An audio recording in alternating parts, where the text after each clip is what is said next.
Alright, this is Yum Dude, and today we are making fresh kimchi cucumbers. As always, you can find the recipe and macros at the end of the video. This recipe is perfect for anyone who loves the fresh taste of cucumber, the spiciness of kimchi, and it's just ready to eat the same day. You don't have to ferment it. In fact, you don't actually ferment it. It's only good for a couple days, but it's going to be absolutely amazing.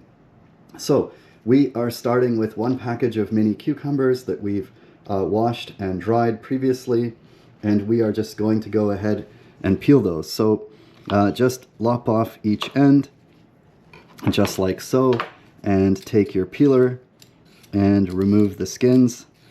If for some reason you really love cucumber skin, you can leave it on, but we're not a huge fan over here, so we're just going to take it off. All right, so that's one cucumber. I'll be back in a minute or two once we've done them all. Okay, took us about 5 minutes to cut and peel the cucumbers, and we're just going to take one of them now, and we are going to carefully cut it in half and then into thirds. So I find that the smaller pieces are better. They hold more of the flavor. So we've just taken the cucumber, cut it in half, and then cut the half into thirds, just like so. And we'll just do that to the rest of the cucumbers, and we'll be right back. Okay, we took a couple minutes and we cut up all of our cucumbers into thin strips, and we put them in this handy dandy Tupperware container. I'm just going to set that off to the side for now. And we are going to take some green onion. Depending on how much you love garlic and onions, I love them quite a bit. You can either just use the green tops, and you can cut those either coarsely or very thinly. I am not a professional chef, so feel free to criticize my cutting technique. So I really like green onions and garlic, so I am just going to keep chopping, and I'm even going to go into the white bits a bit because I like those as well. And really, for me, you can never have too much of this. Okay, so I've chopped it up, and I'm just going to bring back my cucumbers. I'm going to go ahead and add the green onion there. You might want to use slightly bigger Tupperware depending on your mileage. Just going to set that aside. Give this a quick wipe. And then I'm going to take a carrot, and I'm just going to make really thin strips. I happen to have a special peeler that has tiny little teeth on it that does exactly what I want it to do. If I just run this across the top of the carrot, you'll see it just makes these nice feathered strips for me. But you could just use a regular peeler and a knife and cut it. You don't necessarily need a lot of fancy tools. If you have them, go ahead and use them. And we're just going to take probably one more round. And set our carrot aside and our peeler. And I'm just going to cut all of these in half. And I am going to bring back my container and just throw this in there like so. All right, so if you have made my kimchi vinaigrette in the past, you have it on hand. I made some this morning. I have some here. You can either use this directly, so you could just put in 2 to 4 tablespoons. I would put in 2 first. Just put the lid on this, mix it up really, really well, and give it a taste. If you want more kimchi flavor, you can go ahead and add another tablespoon or 2 and just keep tasting and trying until you get the balance that you like. And if you want to adjust the flavor with any of the other ingredients, you can go ahead and do so. But we're going to pretend that we don't have any pre-made kimchi vinaigrette ready, so I'm just going to set this aside and show you how to finish the recipe. My workspace is marginally cleaner, and I have my Tupperware container filled with thinly sliced cucumbers, carrots, and green onion. Now, if I happen to have any kimchi in the house, I can take some of the juice from that, 1 or 2 tablespoons, and just go ahead and add that directly over top. If you don't have that, it really doesn't matter. It's not going to make a huge difference. It's totally fine. So now I'm going to take a teaspoon of powdered ginger. If you want a sharper flavor, you can use fresh ginger. Just add that right in there. And then I'm going to add some garlic. You can either use granulated garlic, which has a great flavor, is a bit milder, or if you want a sharper, spicier flavor, you can go ahead and take a whole clove of garlic and either microplane that in there, or if you're lazy like me, use a crusher or press. Just crush that clove of garlic in there. Use your handy dandy mixing chopstick to get all the garlic off, and you are good to go. We've already got the green onion in there. We've got the garlic. Now, if you really, really love onions and garlic like I do, you can add a bit of shallot or red onion. It's not really necessary necessarily. We do want it to be a bit spicy, so we are going to add some Korean red pepper flakes or red pepper powder. This is gochugaru. You can get it online or any specialty or Korean supermarket. And I think when I'm making the cucumber kimchi, I prefer to use the flakes. It doesn't really matter, but the flakes just have a nicer look and feel to them. So it's just going to have a nicer finished look. So I'm just putting a tablespoon of that for now. Later I might add more, but that's perfect.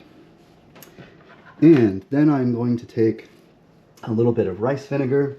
In this case, I'm going to take 1 tablespoon and just pour that in there, and maybe just another ½ tablespoon for good measure. And then I'm going to take 2 tablespoons of sesame oil and just pour that in there. I'm going to set that aside. And that is pretty much it. I'm going to put the lid on this and give it a good shake. I'll be right back. We are back, and we have shaken and stirred and shown our cucumber kimchi a good time. We've also, most importantly, tasted it. At this time, depending on your flavor preference, you can add more kimchi juice, ginger, garlic, hot pepper. You can add more acid or oil.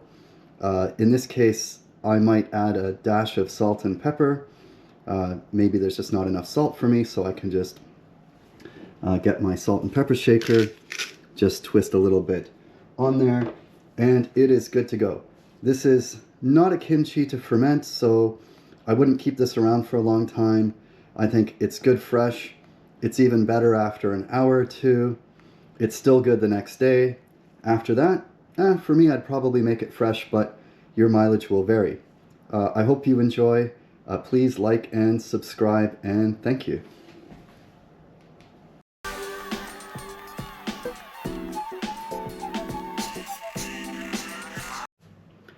Okay, this is Yum Dude, and today we're making kimchi vinaigrette.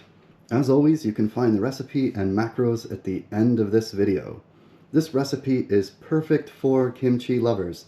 This vinaigrette can be put on meat, it can be put on cooked, roasted, or grilled vegetables, it can be put on salads, it can be used as a dipping sauce, and as you'll see later, it can be used as a base in some of my other recipes, including fresh kimchi cucumber and kimchi soup.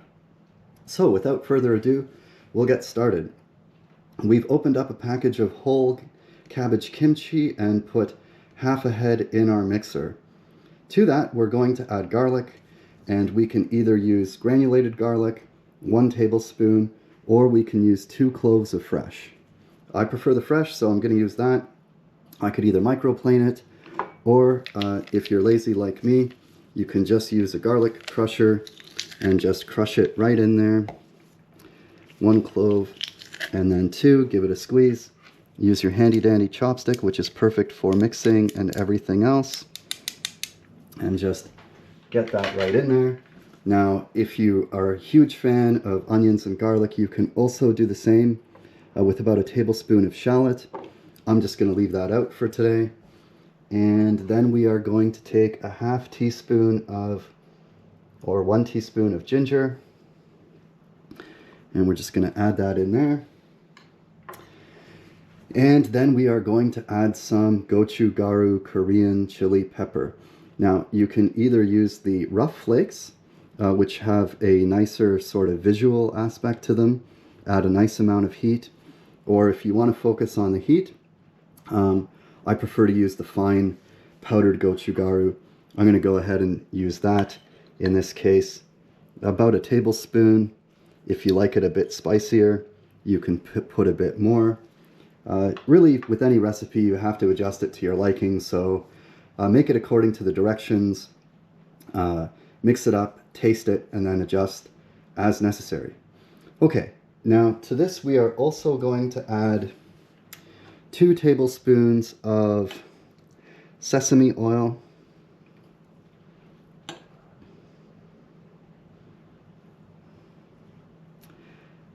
And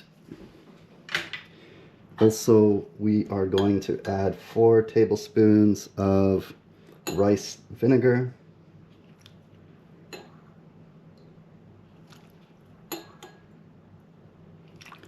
Just like so. And we will put the lid on our mixer, make sure that's seated firmly, and we are just going to blitz this for 5 to 10 seconds until we get to the consistency that we want. I'll be right back. We blitzed this for about 8 seconds, and as you can see, the consistency is not too wet, it's not too dry, it's perfect for most applications. And the first thing we want to do is take our handy dandy mixing chopstick, dip it in, get a bit of the kimchi vinaigrette, and just give that a taste. So far so good, but I like my kimchi vinaigrette a little bit spicier. So I'm going to take some gochugaru Korean red chili. I can either use the flakes or the powder. The flakes have a slightly nicer appearance, and the powder is going to make things slightly hotter, but if you only have one or the other, there's not a huge difference. So I'm just going to take a tablespoon of the powder, and I'm going to add that into my vinaigrette, and I'm feeling impulsive, and I think I want to use this on a salad, and I want it a little thinner, so I'm just going to go ahead and add another tablespoon or 2 of the kimchi juice in there, and then I'm just going to blitz this again. I'll be right back. I gave this another 5 seconds, and there's the finished product. As always, I am going to use my chopstick and give it a taste, see how we did. And for me, that's perfect. Now, you could decide to add a bit more garlic, some shallot, more heat if you want. If you want more acid, add more vinegar, or add more sesame oil, but that is it. This is perfect for use right now. It's, as I said, a base in other recipes. Please try it and enjoy. Thanks for watching. Please like and subscribe.